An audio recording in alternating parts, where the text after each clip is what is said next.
आज जो मैं आप लोगों को टिप बताने वाली हूँ, बहुत ही कमाल की टिप है। ये वीडियो आपने पूरी देखनी है, ठीक है। ये वीडियो जो है ना, मैं कहती हूँ कमाल की बनने वाली है। ये साबुन नहीं है, कोई जादुई चीज़ है।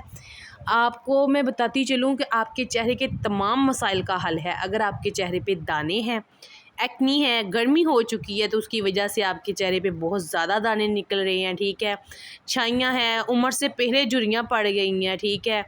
तो ज़िद्दी से ज़िद्दी जो छाइयाँ हैं, रंग सांवला है आपका, ठीक है, उसको वाइट करना है आप लोगों ने। कोई भी चेहरे का मसाइल हो, आपके चेहरे पे बाल बहुत ज़्यादा हो चुके हैं, कोई भी मसाइल है, सारे मसाइल का ये हल जो है ना साबुन है। तो आपने पूरी वीडियो देखनी है, तो आप जाके देख सकते हैं मेरे चैनल पे।